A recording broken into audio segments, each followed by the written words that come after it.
C'est vraiment un honneur, un plaisir d'être avec vous. Ce matin, j'ai toujours beaucoup de joie à prêcher. J'ai toujours beaucoup de joie à être là et on va continuer la suite sur l'appel de Jérémie. Mais j'aimerais, si vous voulez bien, prendre un peu de temps et commencer en priant. J'aimerais prier pour vous. J'aimerais prier pour nous et voir comment Dieu va agir. Je suis vraiment émerveillé de toutes les paroles que nous recevons et les paroles prophétiques qui sont données. Papa, je veux te remercier parce que ton amour est là, il coule sur chacun d'entre nous. Je prie que nous recevions un esprit de révélation en nous, des révélations de cet amour. Seigneur, tu vois comme plusieurs en ont besoin ce matin. Tu vois comme plusieurs en ont besoin même au cours de leur vie. Tu vois parfois les faux raisonnements qui nous ont habités. Tu vois les erreurs. Et Seigneur, je te prie pour que tu agisses puissamment. Tu agisses et que tu renouvelles par un esprit de révélation ton peuple. Tu renouvelles les personnes qui écoutent, tu les bénis abondamment. Tu leur donnes un éclairage nouveau sur cet amour qui coule, qui vient de toi. Je te remercie, Papa. Je te remercie pour cette onction de guérison qui est là aussi, au milieu de nous.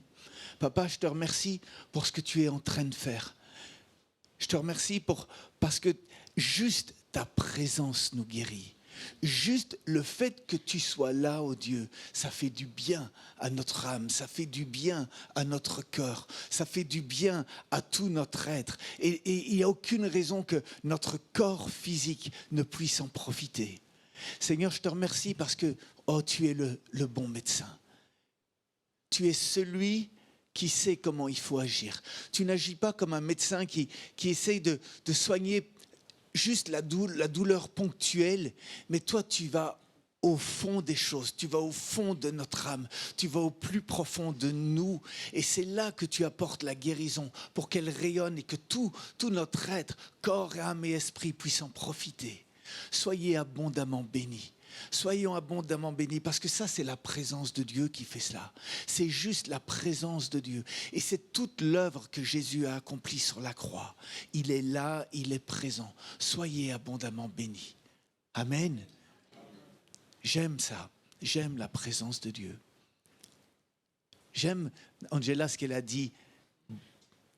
Vous savez, quand parfois il y a des ministères de guérison qui fonctionnent, j'aime le fait que quand ils ont prié, ils disent aux gens, tiens, bouge, essaye de faire quelque chose que tu n'as jamais fait. Si tu as besoin de guérison, pendant que je prêche, peut-être que c'est pas bien marché, mais essaye de te lever, essaye de bouger. Et tu as l'autorisation d'interrompre la prédication pour dire, je suis guéri. J'ai assisté à ça à une réunion une fois, et c'était avec Michel Chevalier. Et puis, il y avait un gars qui était là, et il s'est mis à gueuler en plein milieu de la réunion. Michel était en train de prêcher, il a commencé à crier « Je suis guéri, c'est incroyable ce qui se passe ». En fait, le gars n'était pas chrétien. Il venait juste de débarquer dans la réunion, comme ça, il avait été invité. Je pense c'était l'assureur de Sabine Hamel. Sandrine, elle est là. Non. Et alors c'était la sœur de Sandrine et Séverine. Il me semblait bien qu'il y avait quelque chose qui n'y avait pas. Vous voyez, ça c'est ma grande spécialité. Séverine, tu t'appelleras Sandrine maintenant. J'aime ça. Alors, on va revenir à ce que je suis en train de partager avec vous sur l'appel de Jérémie, qui en fait, qui n'est pas l'appel juste de Jérémie, mais qui est un appel qui nous concerne tous. Mais on va chercher dans ce texte de Jérémie quelque chose qui est plus central, qui est plus profond. C'est pas juste pour les prophètes que je suis en train de prêcher, mais c'est pour chacun d'entre nous. Et le fondement sur lequel se construit toute la prédication, c'est sur l'amour de Dieu. Et d'ailleurs, tout appel doit être fondé sur l'amour de Dieu. Nous sommes appelés parce que Dieu nous a aimés. Et nous sommes aimés de Dieu parce que Dieu nous a aimés, non pas parce que je suis gentil et beau. Ça, je comprends que Dieu puisse m'aimer parce que je suis gentil et beau. Vous, c'est un peu plus complexe, mais moi, c'est normal que Dieu m'aime pour ça. Non, je suis aimé parce que Dieu m'a rêvé. Avant la fondation du monde, Dieu a imaginé Pierre de Maude. Oh, et s'est dit, celui-là, je vais l'arranger.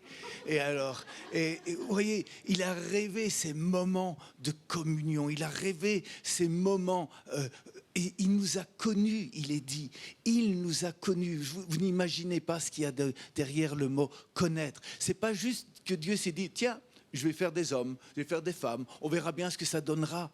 Non, non, non, non, non, non, il y a une dimension. Vous savez, je pense qu'on réalisera seulement complètement, c'est quand on le verra face à face. C'est quand Jésus sera revenu et qu'on sera dans sa présence avec lui. C'est là où on aura une pleine révélation de ce que ça signifie être aimé, être connu de Dieu qu'il était là. Et donc, c'est vraiment, si vous m'entendez ce matin, c'est que vous avez été aimé de Dieu. Si vous entendez ce que je suis en train de vous dire, c'est que Dieu est passionnément amoureux de vous. Il vous a rêvé. Il est là et il nous a désirés. Ça veut dire qu'aucun d'entre nous n'est un accident. Nous ne sommes pas des accidents de la vie, même si la manière dont nous sommes entrés dans le monde n'est pas idéale. Nos parents ne nous ont peut-être pas désirés, mais Dieu, lui, nous a désirés. Et ça donne du repos à l'âme. Ça restaure, ça guérit.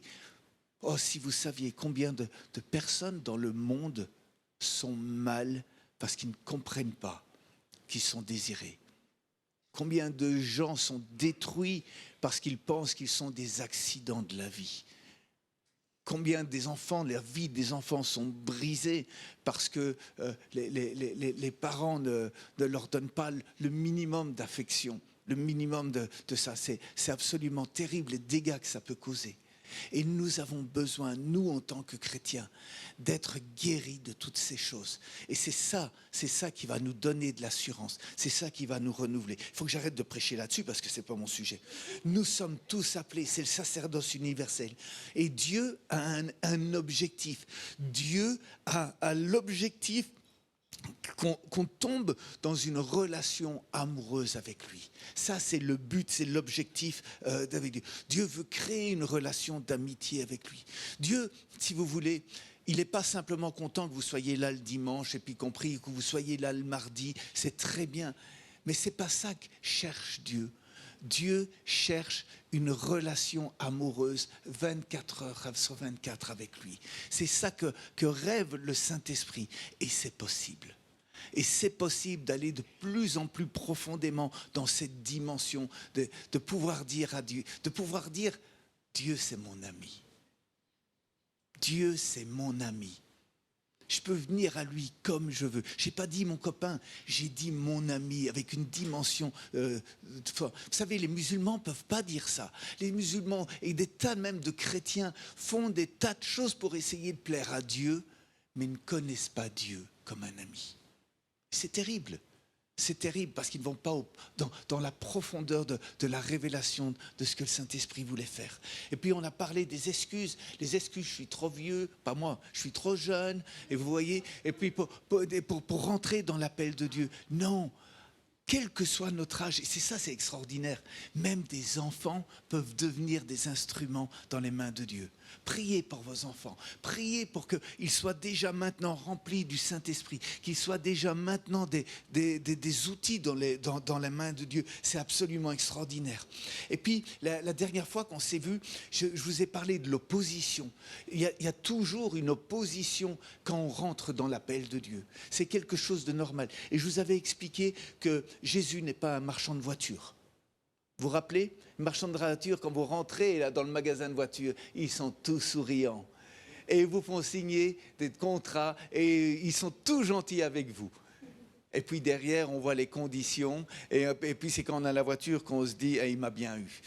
Mais Jésus, il n'est pas comme ça. Jésus, il nous dit tout de suite, tu veux être mon disciple, tu vas avoir des problèmes. Il faut être courageux, les amis. Il nous faut être courageux pour suivre Jésus. C'est bon ça? Alors, je vous ai expliqué aussi la dernière fois que il y a plusieurs formes d'opposition. Et la fois passée, j'avais à cœur de vous expliquer et de remettre les pendules à l'heure par rapport à l'opposition la plus facile à discerner. C'est l'opposition du diable. C'est l'opposition de l'ennemi de nos âmes qui est là, qui est vraiment là. Mais je ne m'étais pas attardé à parler du diable pour du diable, mais je vous avais expliqué qu'au contraire, toutes les choses où il nous faut nous déconstruire mentalement en vous disant le diable n'est ni omnipotent, ni omniscient, ni omniprésent. Et puis, il faut apprendre à relativiser son action. Et nous devrions être beaucoup, beaucoup plus sensibles à l'action des anges plutôt qu'à l'action des démons. Et je suis content parce qu'à la réunion de prière qu'on a eue, il y a eu des magnifiques témoignages de l'action de Dieu, de plusieurs personnes qui expliquaient les miracles, ce qui s'est passé durant leur vie avec Darmork. Hein, c'est absolument incroyable. Et pendant qu'il rendait son témoignage, je sentais dans mon cœur, j'avais le passage où il nous est dit dans le désert de Marc 1, verset 14, vous savez, quand Jésus est dans le désert et qu'il va être confronté au diable, il nous est dit que des anges servaient Jésus. Des anges sont présents. Mes amis, vous le savez pas, mais des anges sont présents et ils sont là à notre service. Et c'est quand même ça. Et nous devrions développer une faculté spirituelle, un discernement spirituel beaucoup plus basé sur l'action de Dieu que sur l'action du diable. C'est tellement facile, il y a des gens qui disent « Oh, tu n'as pas d'esprit de discernement parce que, en fait, ils vous racontent des couillonnades. » mais le discernement, mes amis, c'est de savoir voir les bonnes choses là où il y a du mal. Le vrai discernement, c'est pas savoir dénoncer le mal. Vous voyez, ça c'est tellement facile. C'est même à la portée de tout le monde. D'ailleurs, on est même des spécialistes. Ça s'appelle de la médisance, tout simplement. Bah oui. La médisance, qu'est-ce que c'est ? C'est de voir que quelque chose ne va pas, et puis c'est de déblatérer à ce sujet-là. C'est pas l'esprit de discernement, ça. Non, l'esprit de discernement, c'est de dire, et c'est extra, Dieu, tu pourrais faire ça avec Salvatore. Non, je peux pas le croire, c'est pas possible. Vous voyez, et c'est de voir plus loin, c'est de voir avec l'Esprit de Dieu, c'est extraordinaire. C'est ça le vrai discernement. C'est ça vraiment rentrer dans la dimension du discernement. Et donc d'être sensible à tout ça. Et ça nous apporte une foi apaisée. On ne voit pas le diable partout, à tout bout de champ, mais on voit Jésus partout. Parce que Jésus, il est avec nous. Et je vous expliquais, et je suis content du chant qu'on a chanté, Samuel, avec « J'échange ma tristesse ». Je vous expliquais qu'il nous faut rentrer dans cette dimension où on échange les choses, où on dit, voilà, j'ai mon raisonnement, où j'ai ma manière de voir, Seigneur, je te la porte, je te la donne, et je prends tes pensées, je prends tes raisonnements. Vous voyez, quand vous avez une mauvaise pensée, eh bien, c'est bien de la chasser, cette mauvaise pensée. C'est bien de vous opposer à cette mauvaise pensée. Mais il faut la remplacer par la bonne pensée. Il faut la remplacer par quelque chose qui va remplir le vide de tout cela. Vous comprenez ?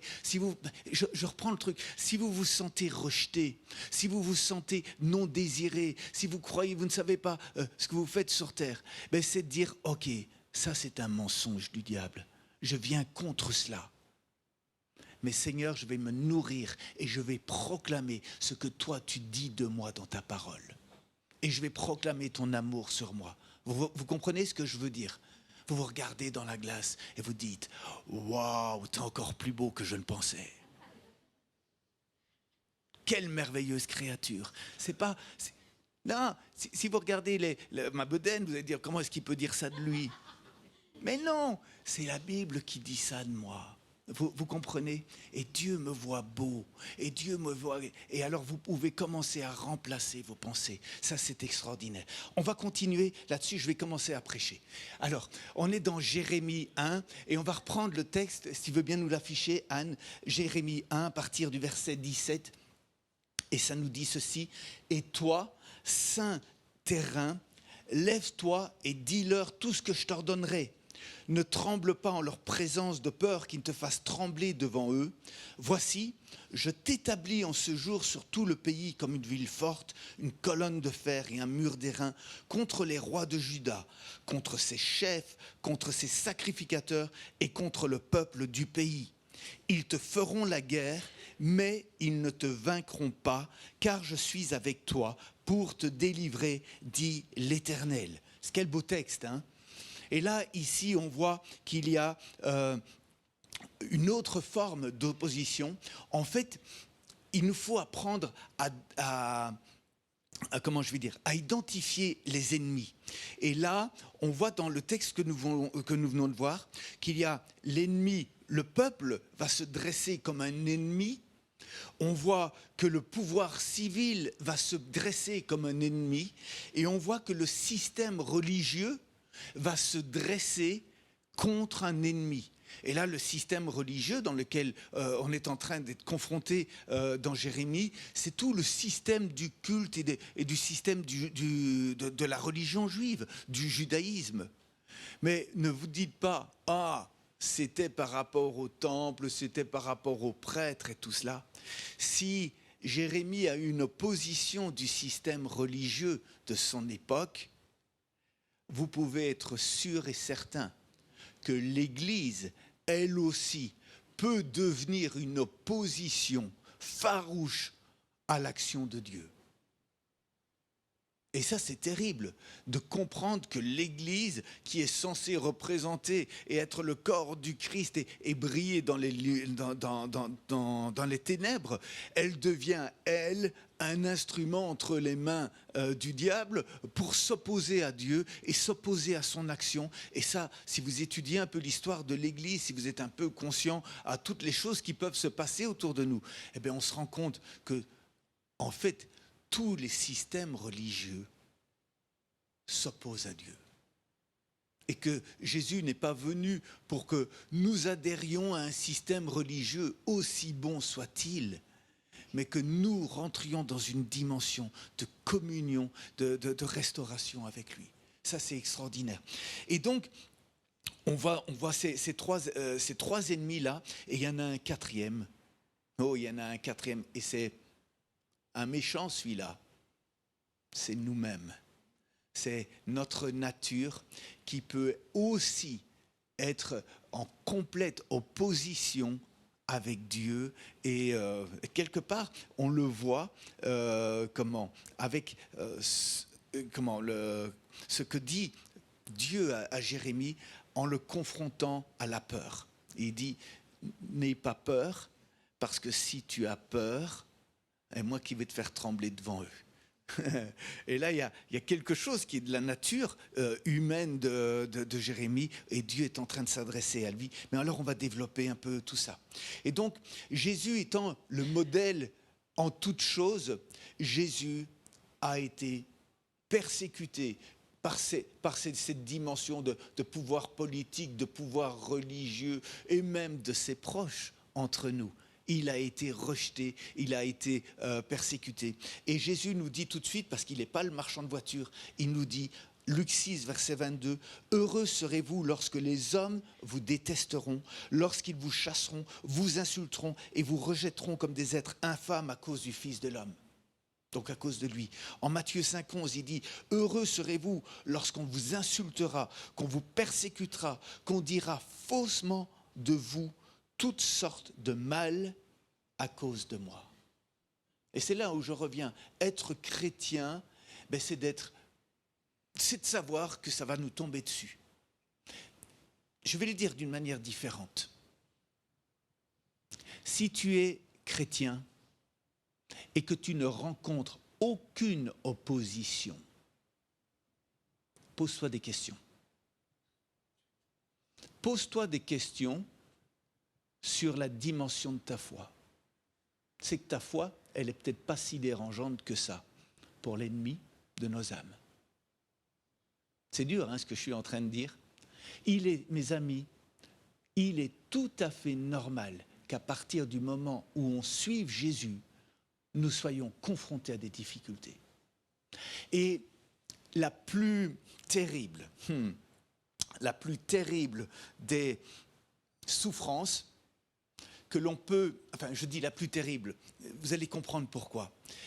Que le diable m'attaque, je vais dire, c'est une chose. Et à la limite, c'est facile. Ce qui devient très dérangeant, c'est quand l'opposition vient de ceux qui sont censés nous aider. Ça fait terriblement mal. Quand vous devriez compter sur ces personnes pour marcher dans l'œuvre de Dieu et que ces personnes se retournent et deviennent un instrument d'opposition. Alors je vais vous partager un petit peu mon témoignage d'une expérience dans laquelle je suis passé. Alors je suis désolé si vous en avez déjà entendu, mais il y a des nouveaux visages quand même. Et donc j'ai vécu une très belle conversion.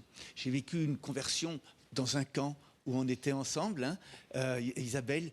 Et puis là, j'ai senti pour la première fois de ma vie la présence de Dieu. Et j'ai été touché par la présence de Dieu. Il y avait un coffee bar à Mons à l'époque. J'ai commencé à fréquenter ce coffee bar et j'ai donné ma vie au Seigneur à ce moment-là. Ma vie a été complètement transformée parce que Dieu s'était révélé à moi. Dieu s'était approché de moi et avait touché mon cœur.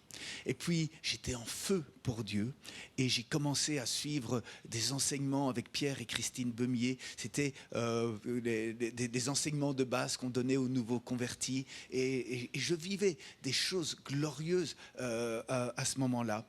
Mais mon père était pasteur d'une église réformée à Charleroi. Et moi, je faisais mes études à Mons et j'étais touché par tout ce qui se passait dans cette église. Et je fréquentais aussi le week-end l'église du foyer Emmanuel à Ransard, donc qui était très proche de Mons. Le foyer Emmanuel à Ransard, l'église de Mons Gouvernement était très proche à l'époque. Et j'allais au culte le matin dans l'église réformée avec mon papa.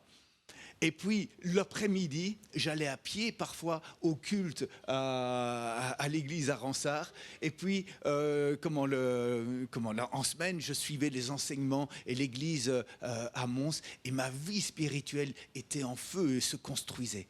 Et puis, je vais vous dire, mon père, qui était pasteur réformé, a été très touché et heureux de ma conversion. Franchement, ça a été quelque chose où il a été heureux. J'ai pu rétablir des choses aussi parce que j'étais un sale gamin. Et puis, j'ai pu demander pardon à mes parents. J'ai pu vivre des choses profondes avec eux. C'était extraordinaire. Et dans les cours que je suivais à Mons, on en est venu à parler de la question du baptême. Mon père était calviniste et quand je suis né, il ne m'avait pas fait baptiser bébé, mais parce qu'il avait des questionnements à ce sujet-là et je n'avais pas été baptisé bébé. Et alors, mes autres frères avaient été baptisés bébé, mais pas moi.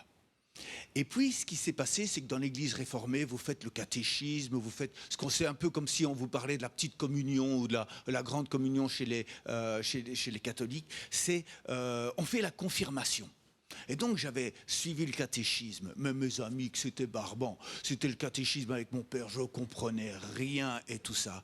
Mais il fallait que je fasse le catéchisme. J'étais le fils du pasteur, j'étais un des fils du pasteur. Pensez bien. Et puis, il fallait faire la confirmation. Mais la confirmation, donc c'est la fameuse cérémonie, hein, puisque je n'avais pas été baptisé bébé, on m'a baptisé à ce moment-là, j'avais 16 ans, et puis on m'a mis 3 coups d'eau sur la tête. Et ça c'était le baptême d'adulte chez les réformés. Et moi, j'étais tout content de faire ma confirmation, puis de recevoir mes 3 gouttes d'eau sur la tête, parce qu'il y avait les cadeaux. Et j'avais vu mes frères recevoir des belles enveloppes. Et alors, moi, j'étais tout content de faire ma confirmation. Et le problème, c'est que je me suis converti 2-3 ans plus tard. Mais alors, s'est posé la question, est-ce que je dois me faire baptiser ou pas me baptiser? Parce qu'en plus, j'avais été baptisé adulte et pas comme un bébé. Et je peux vous assurer que des discussions, j'en ai eu. Parce que Pierre et Christine me disaient « Oui, tu dois te faire baptiser ». Moi, je disais « Bah non, j'ai déjà été baptisé ». Et puis je rentrais chez moi, mon père me dit « Il n'est pas question que tu te fasses baptiser ». Et j'étais dans une marmelade. On parlait de problèmes intellectuels et de vérité, là, tout à l'heure, de croire en des choses et d'être complètement... Moi, j'étais dans une soupe, mais dans une soupe, c'était terrible. Et finalement, Pierre et Christine, ils ont été très sages. Ils ont dit, tu fais ce que tu veux.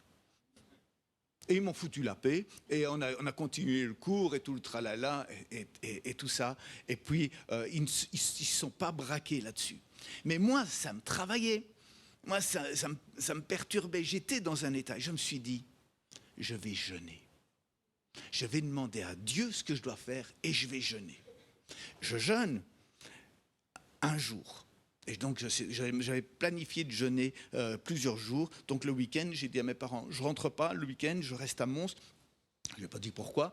Et puis, j'ai jeûné le vendredi et Dieu ne me dit rien. Je jeûne le samedi, silence total.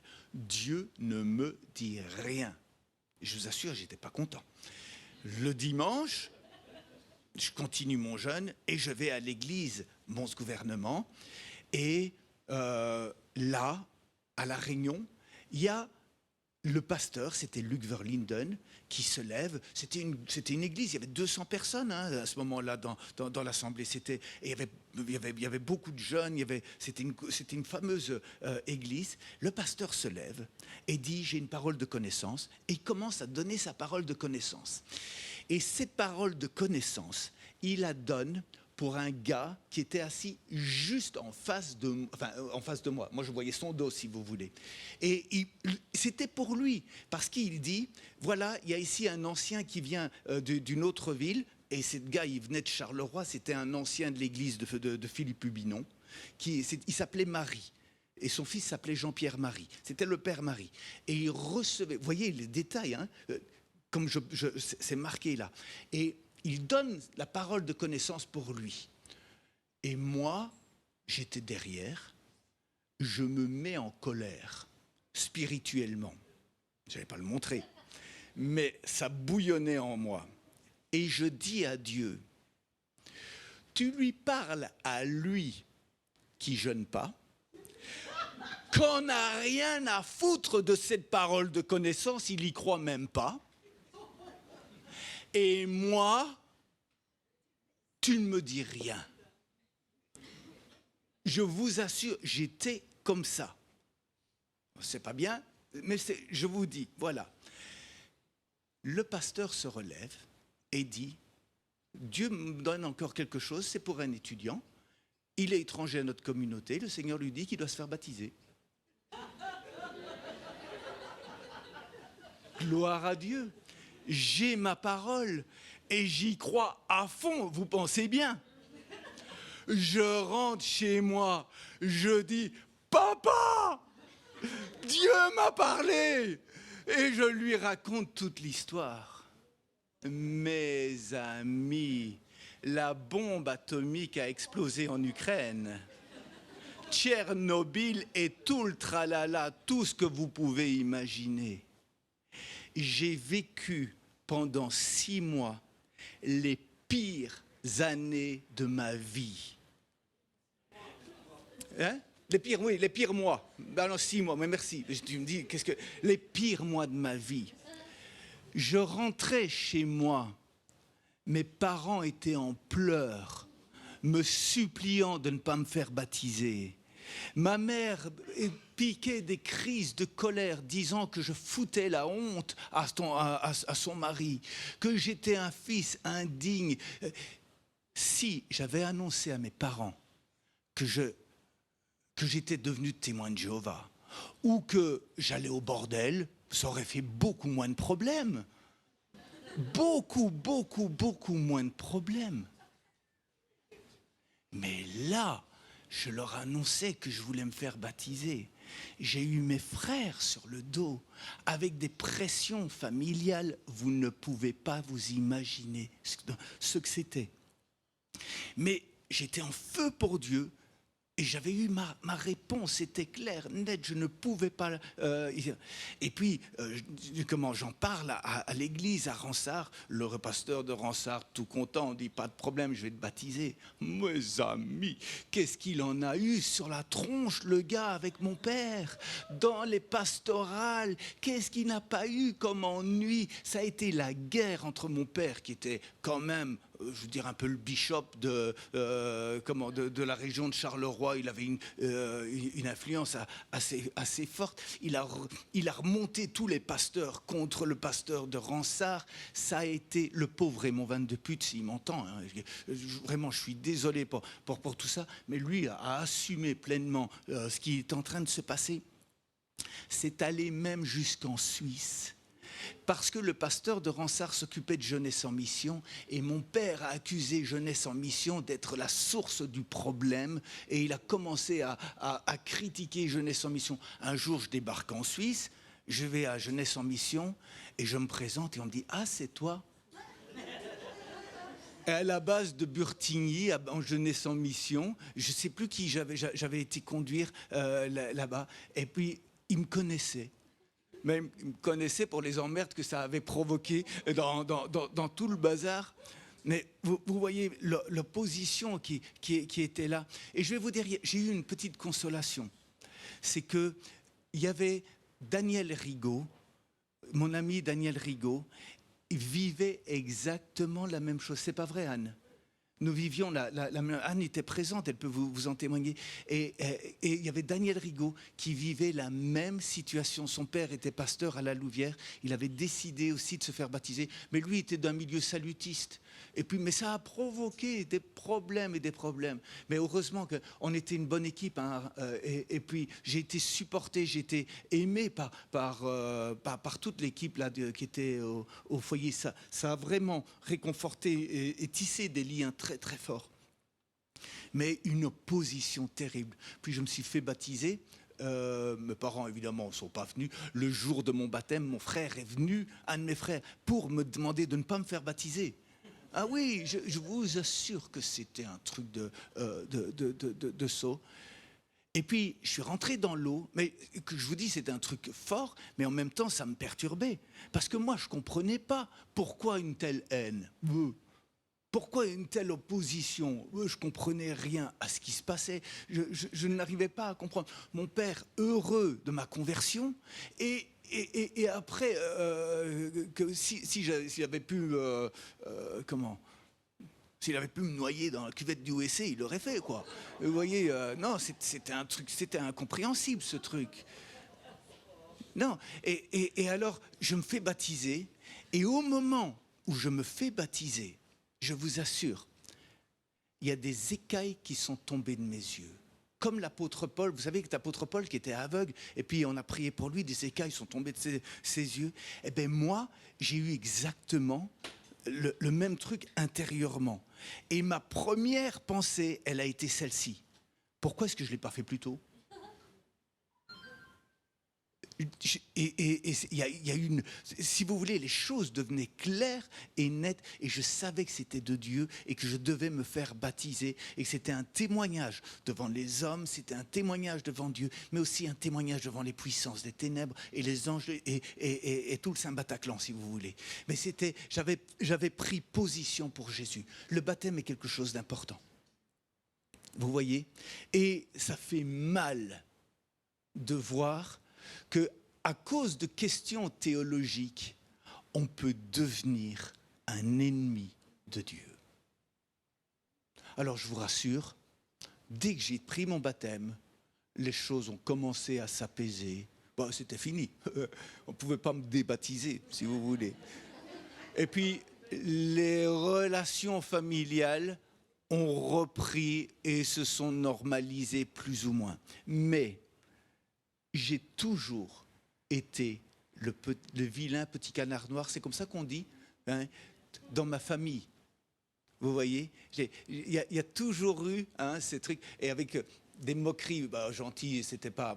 On aime se moquer dans ma famille et tout ça, mais mes frères aimaient rire de se moquer de moi et de ma foi et de tout ce qu'on pouvait vivre, parce qu'on dansait à Ransard et puis quand on vivait des choses. Oui, mais alors eux comprenaient rien du tout à ce qui se passait, vous voyez, et donc ça faisait partie du jeu. Il faut que je rallume ma tablette. Voilà. Et on voit aussi dans la Bible, parce qu'ici je vous ai parlé de mon expérience personnelle, mais l'apôtre Paul a été aussi soumis à un certain moment à ça. Jésus, quand il s'est converti, lui a dit qu'il lui montrerait tout ce qu'il devait souffrir. Et puis, en Acte 21, on ne va pas le lire, mais il y a un prophète, Agabus, qui vient et qui mime une histoire avec une ceinture en disant que la personne à qui appartient cette ceinture va être faite prisonnière et puis va avoir des problèmes. Et qu'est-ce que font tous les frères? Ils disent à Paul, ne va pas, ne va pas, ne va pas. Et Paul leur répond, il n'y a pas besoin de l'afficher, mais je leur dis, au verset 21, verset 13, il a alors répondu, que faites-vous à pleurer et à me briser le cœur? Je suis prêt non seulement à être emprisonné, mais encore à mourir à Jérusalem pour le nom du Seigneur Jésus. Vous voyez? Et parfois, autour de nous, on peut avoir des gens qui sont censés nous aider et nous dire « Oh Paul, on va prier pour toi, on va t'encourager dans ce que tu es en train de vivre. Et puis, Non, oh surtout ne le fais pas, surtout n'y va pas, tu vas avoir... » Vous comprenez? Des trucs comme ça. Et on ne se rend pas compte qu'on est en opposition à la volonté de Dieu parce qu'on marche par notre sentimentalité. On marche avec notre compréhension. Vous comprenez ce que je veux dire? Mais cette opposition, elle a eu un bénéfice extraordinaire en moi. C'est qu'elle m'a appris à être déterminé. Elle m'a fortifié spirituellement. Elle m'a rendu fort spirituellement. Vous comprenez? Parfois, on se dit, mais pourquoi est-ce que je dois passer par là? Mais quand tu es sorti de là, tu es devenu plus fort. On a eu des prophéties qui parlaient de ça, d'être fortifié par la souffrance. Et chose aussi, et ça, c'est pas négligeable du tout, c'est que dans la souffrance, vous expérimentez Dieu. Dans l'opposition, vous pouvez expérimenter Dieu. C'est parce que ça me revient. Mes parents, quand me demandaient d'avoir des entretiens dans leur bureau, et je devais aller comme un petit gamin pour m'expliquer ça. Et alors, mes parents disaient que j'étais sous influence démoniaque et que c'était les démons qui m'avaient poussé à faire des trucs. Et alors, si vous voulez, dans le monde réformé, on chasse pas trop les démons. Alors, il y a parfois des ministères qui se spécialisent un peu dans le domaine de la délivrance. Et dans la région, enfin dans les amis pasteurs de mes parents, il y avait un certain Ruben Quenon. Je ne sais pas si ça vous dit quelque chose. Si ça vous dit quelque chose, c'est que vous avez un certain âge. Et puis, Ruben Quenon, il avait un ministère de délivrance dans l'église réformée. Il était connu pour ça. Et alors, mes parents me disent, mais t'es possédé. Alors je dis, mais ça, je m'admire parfois, je me dis, et je vois, sérieusement, parce que du tac au tac, je leur ai répondu, mais si j'ai un problème, si je suis possédé, vous devez me délivrer alors. On va téléphoner au pasteur Quenon pour que je sois délivré. Et là-dessus, mes parents, ils ne savaient plus quoi dire. Et c'est la fin de la conversation, ils me remballaient. Et puis je me disais, c'est pas mal ce que j'aurais dit. Vous voyez, ce genre de truc. Mais enfin bref, c'était pas du tout agréable. Mais maintenant, j'aimerais creuser un petit peu ceci et vous dire, nous devons faire attention parce que c'est facile, vous voyez, je vous ai raconté une petite histoire où j'ai dit du mal de mes parents. Mais si c'était moi la source d'opposition,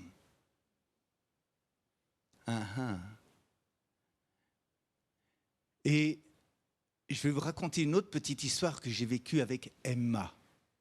Emma est partie faire une année d'études au Japon. Et on a eu la bonne idée d'aller la visiter aux vacances de Pâques. On est allé 15 jours là-bas. Et Emma, m'annonce, papa, déjà c'était un miracle qu'elle y arrive. Dieu avait mis les choses, il y a eu des événements miraculeux pour qu'elle se retrouve là où elle était. Mais Dieu travaillait son cœur, elle était touchée là où elle était. Et elle annonce à sa mère et à moi, je pense que je vais rester une année en plus. Et moi je la regarde et je dis, mais c'est pas marqué pigeon ici, hein. Je suis pas la Banque de France, hein, moi. Ça coûte une petite fortune d'envoyer quelqu'un à l'étranger comme ça et de pourvoir. Et moi, je l'ai fait pour Suzy, je l'ai fait pour Sven, je l'ai fait pour John Thomas, mais 1 an. Pas 2 ans, pas 3 ans. Qu'est-ce que c'est que ces histoires-là? Et alors, je vous assure, j'étais pas content. Mais tout de suite, j'ai eu cette pensée qui m'est venue. Pierre, attention, ne sois pas un instrument d'opposition si c'est de Dieu.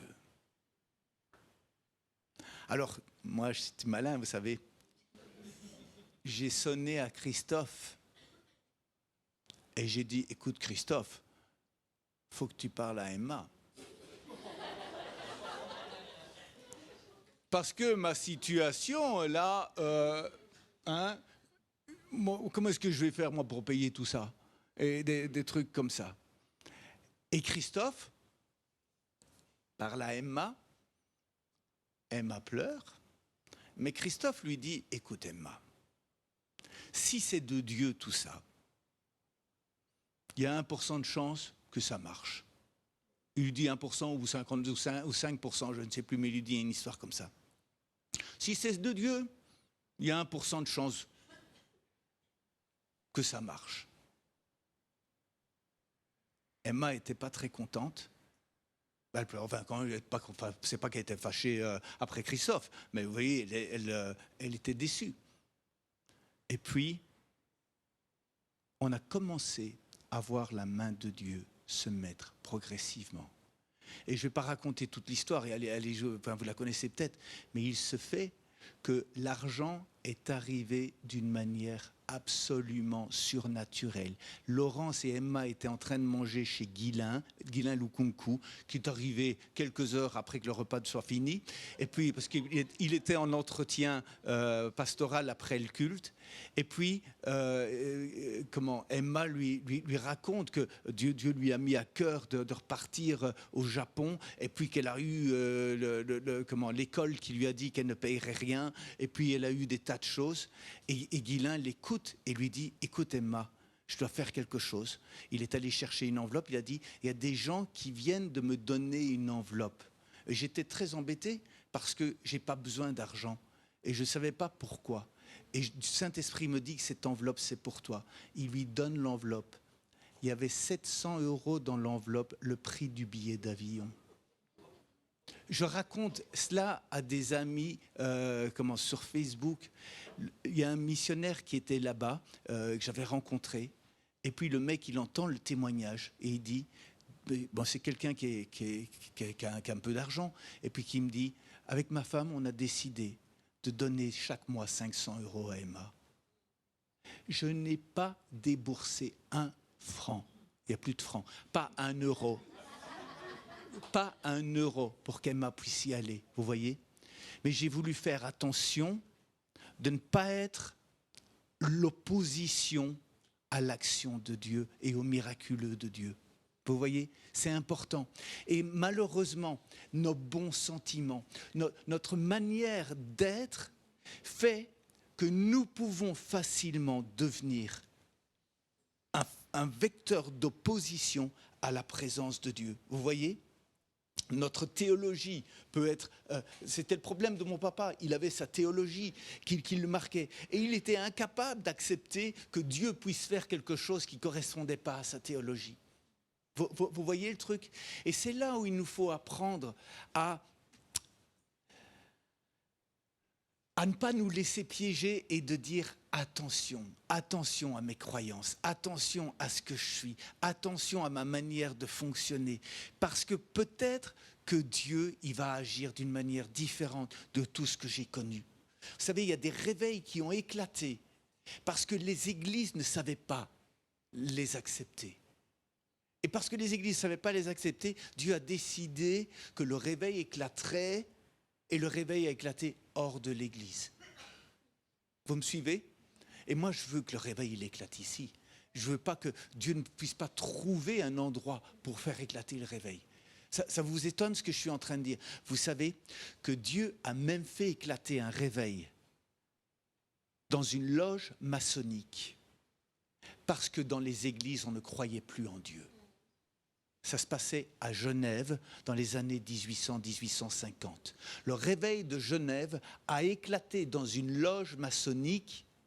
Vous vous dites, mais comment c'est possible ça? C'est du diable. Ben oui, mais Dieu peut se servir de tout et n'importe quoi.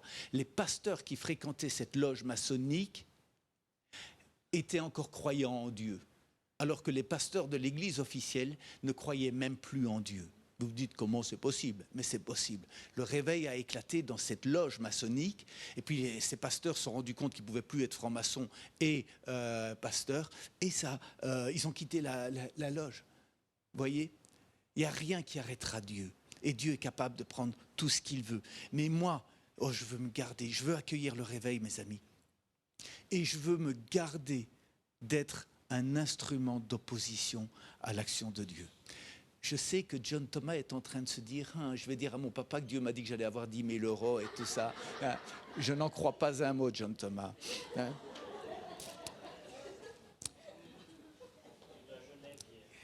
L'autre, celui qui s'oppose à l'action de Dieu, vous savez, le problème, c'est qu'il est aussi l'objet de l'amour de Dieu.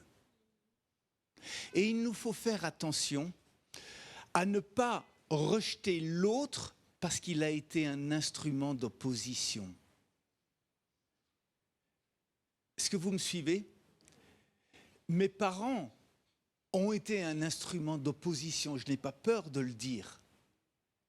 Mais je ne pouvais pas dire « mes parents ne sont plus mes parents ». Je dois rejeter la personne. Vous voyez? Nous devons apprendre à trouver les bonnes choses qu'il y a dans l'autre. Il faut sortir d'une pensée binaire où on enferme les gens dans les bons et les méchants.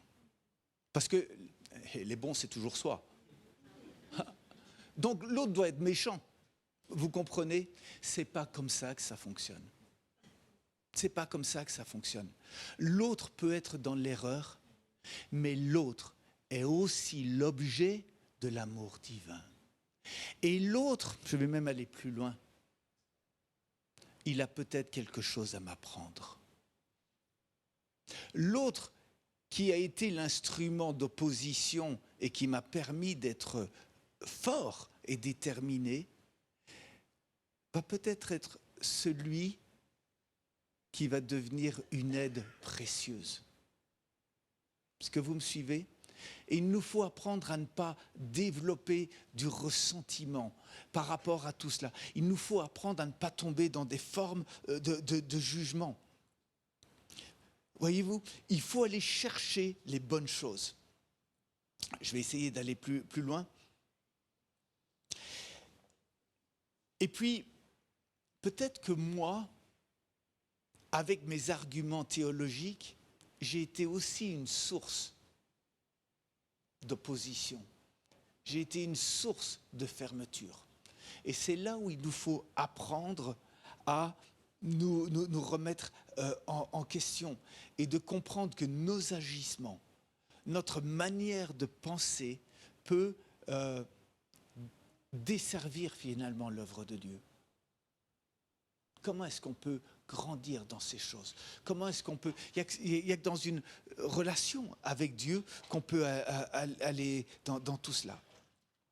L'autre, si vous voulez, celui qui est mon frère, celui qui est proche, il est l'objet, il est un déversoir. Il est le déversoir, il doit être le déversoir de l'amour de Dieu qui coule en moi. Il y a un passage qui dit que ma coupe déborde.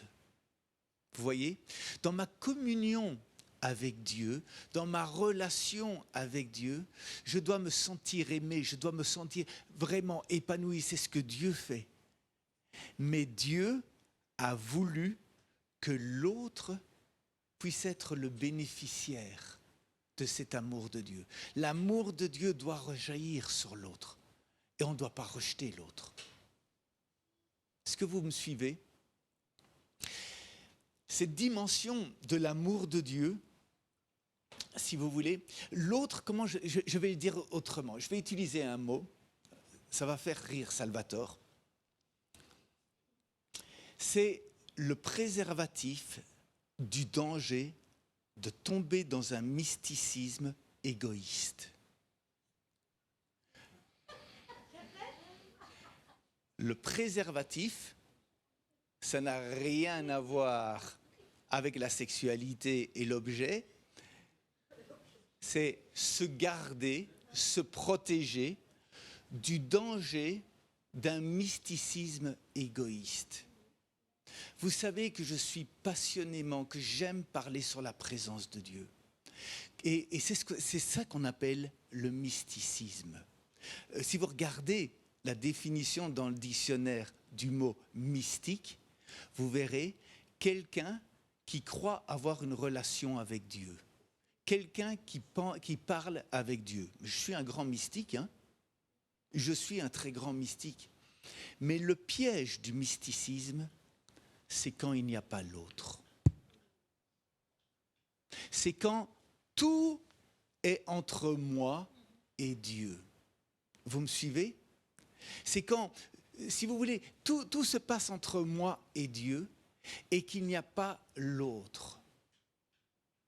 Et l'autre devient l'objet alors où ça va me calmer, ça va me laisser, ça va me faire garder les pieds sur terre. C'est Christophe qui disait ça dans une prédication. Il parlait, attendez, je reprenne ce passage. Il l'a dit dans une prédication, le 22. Il disait, dans la prédication qu'il disait sur garde ton cœur comme le berger et comme le veilleur. Vous vous rappelez de cette prédication ?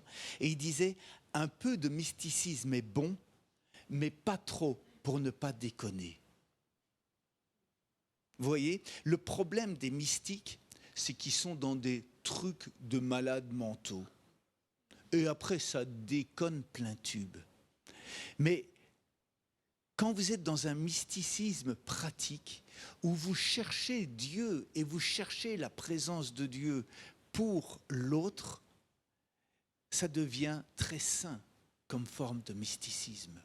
Vous n'êtes plus dans des spéculations, vous n'êtes plus dans des trucs de théorie, de ci, de là, qui n'ont ni queue ni tête, mais il nous faut être très pratique. Et je vais vous dire un autre danger qu'on peut trouver dans la présence de Dieu, c'est d'être comme un drogué, addict à la présence de Dieu. Moi, je suis un drogué, hein. J'aime mes shoots de la présence de Dieu. J'aime cela. J'aime sentir la présence de Dieu. Pas vous ? Oh, moi j'aime ça. Et j'en veux encore. Et j'en veux encore. Mais si ça tourne en vase clos, ça pose un problème. Et il faut que cet amour que Dieu déverse en moi rejaillisse sur l'autre. Si vous voulez, il ne faut pas simplement... Vous savez, il y a un autre passage dans la Bible qui parle de déverser une mesure de blé, et puis de secouer, de tasser, et puis de reverser encore plus. Et c'est ce que Dieu fait dans mon cœur, c'est ce que Dieu fait. Il déverse, et je dis encore et encore. Mais il faut que ça ait un objectif, c'est de sortir pour les autres. Et c'est pour ça que j'aime, quand j'aime venir ici, que j'aime faire du ministère. Parce que ce n'est pas simplement avoir Dieu pour soi, c'est avoir Dieu pour les autres. C'est de se dire, comment est-ce que je peux être un instrument entre tes mains, Seigneur, pour les autres. Vous voyez? Et ça va nous garder. Il faut voir l'autre vraiment, dans le sens où l'autre est aimé de Dieu. Il n'est pas simplement l'objet de l'opposition, mais il est aussi aimé de Dieu. Alors je vais terminer, je vais aller vers ma conclusion en vous parlant encore de cet autre ennemi, mais on est en train d'en parler, qui est l'égoïsme, et où je peux moi-même devenir un ennemi entre les mains de Dieu. Et c'est ce qu'il dit dans Jérémie, ne te laisse pas terrifier par eux, sinon c'est moi qui vais devant eux, qui m'en vais te terrifier. Et on voit là que Jérémie avait un problème avec la paix, cette paix intérieure. Notez bien qu'à son âge, parce qu'on pense que l'appel de Jérémie, il l'a eu assez jeune, et puis lui dire qu'il allait aller parler au roi, qu'il allait parler assis, qu'il allait parler au prêtre et tout le tralala, ça a dû lui flanquer les jetons. Ça a dû lui faire peur de devoir être confronté à ça. Et puis, il faut vraiment que, en fait, cette peur, elle vient de notre insécurité. Quand nous avons peur, c'est parce que nous ne sommes pas au clair à l'intérieur, au-dedans de nous. Et cette peur, on l'a dit, je suis vraiment content des paroles prophétiques, elle aura son antidote dans la communion avec Dieu. Et donc la communion avec Dieu est quelque chose d'extraordinaire. Avoir cette relation avec Dieu va guérir mes craintes et va guérir mon cœur. Et Donato Anzalone disait que la peur, l'incrédulité n'est pas l'opposé de la foi. L'opposé de la foi, c'est la peur. Je fais une petite parenthèse ici. Juste un petit truc, c'est une pensée qui me vient. Regardez comme la situation s'est dégradée entre l'Ukraine et la Russie. Les arguments qui sont avancés sont des arguments qui sont basés sur la peur. La peur que l'autre vienne m'envahir. La peur que si. Et c'est la peur qui conduit notre monde. Et vous voyez que la peur ne doit pas conduire notre vie. La peur ne doit pas venir. Et j'aimerais bien, pour terminer sur cette histoire de peur, aller à un épisode que vous connaissez bien, c'est l'histoire de David et Goliath. Vous connaissez bien l'histoire de David et Goliath. Et David est connu pour être un homme qui était en communion avec Dieu. Tout jeune, c'était un berger.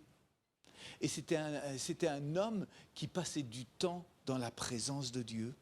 Et Dieu le préparait pendant qu'il était en train de garder son troupeau de moutons.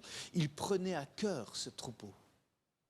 Vous savez comment on sait qu'il prenait à cœur ce troupeau de moutons? C'est qu'à un certain moment, il y a un lion qui est venu pour attaquer le troupeau.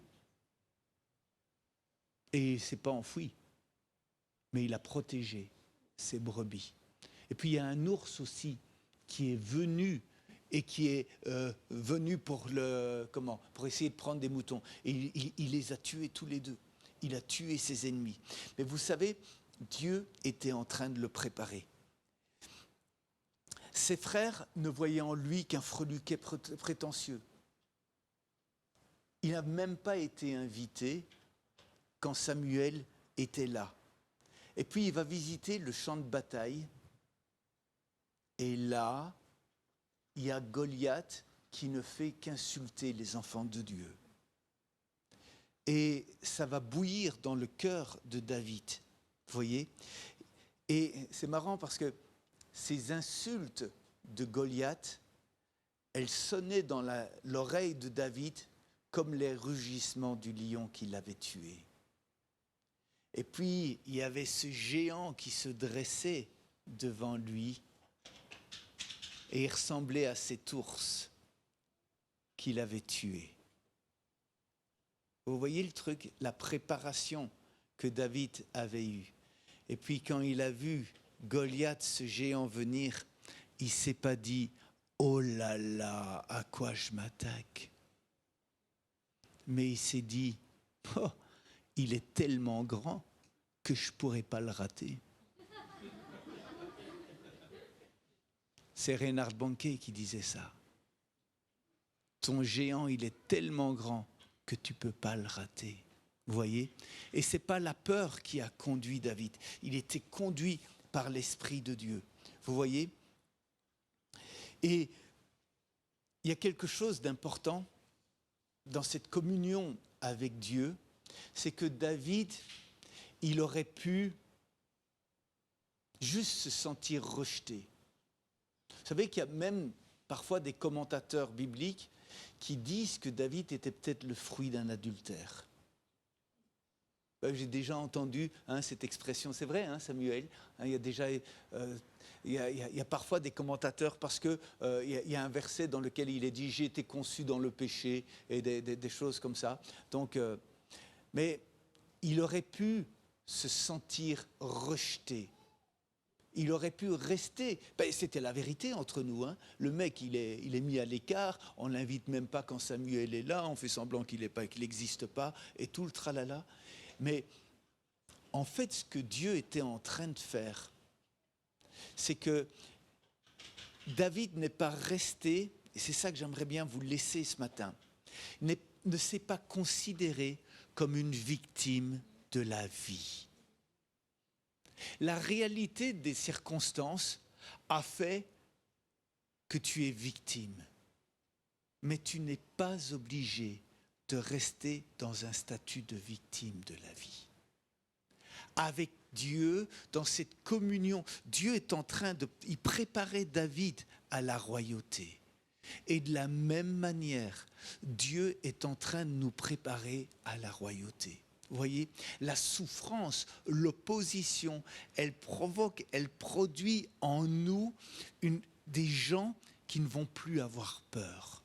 Des gens qui ne vont plus marcher conduits par la peur, mais conduits par l'amour de Dieu. Sachant qu'il y aura de l'opposition, ok, mais on sait ce qui va changer. Et on sait pourquoi on le fait. Vous me suivez ? Et c'est intéressant de voir qu'avec David, vous savez qui ont été les premières personnes qui ont entouré David ? Une bande de vauriens. Une bande de victimes de la vie. Et en étant avec David, ils sont devenus des vaillants héros. Vous voyez le truc ? Notre communion avec Dieu, confronter la peur, va transformer en nous, on a parlé de transformation, d'échange, ça va produire en nous quelque chose qui va nous permettre d'aller plus loin avec Dieu. Et pas simplement pour moi, mais pour les autres. Il y a une œuvre qui se fait en moi, mais ça va être au bénéfice des gens qui sont autour de nous. Est-ce que ça vous fait du bien ? Vous me payerez quelque chose alors. Dieu est tellement bon. Dieu est tellement bon. C'est un miracle, il est midi. Il est midi 3. J'ai eu compassion de Salvatore. Mais à 16h, tu dois revenir ouvrir la salle. Ça va alors. On va prier ensemble ? Saint-Esprit, merci. Merci pour toutes les bonnes choses. Seigneur, merci parce que tu nous garantis ta présence au milieu de l'opposition. Tu nous permets d'expérimenter ta présence au milieu de l'opposition. Seigneur, garde notre cœur pour que nous ne soyons pas nous-mêmes des objets d'opposition. Mais au contraire, Papa, que nous puissions être des canaux qui, malgré l'opposition, vont déverser l'amour. Des canaux qui vont provoquer une synergie et changer le cours des choses. Soyez bénis abondamment. Que le Saint-Esprit continue à travailler vos cœurs. Qu'il y ait des guérisons qui se produisent, des guérisons intérieures, des guérisons de tout votre être. Et que vous puissiez aller plus loin dans votre communion avec Dieu. Que le Saint-Esprit vous éclaire sur ses plans et sur votre utilité aussi pour vos proches, pour les gens autour de nous. On a eu une prophétie encore tout à l'heure qui parlait de l'intercession et de faire de nous des intercesseurs. Des gens, un intercesseur, vous savez, c'est pas quelqu'un qui fait des prières pour réciter des prières. C'est quelqu'un qui a une prière efficace qui va changer le cours des choses pour les gens autour de nous. Pas du blabla, mais vraiment une efficacité. Et tout cela se construit dans l'amour et dans la communion avec Dieu. Soyez abondamment bénis. Soyez bénis.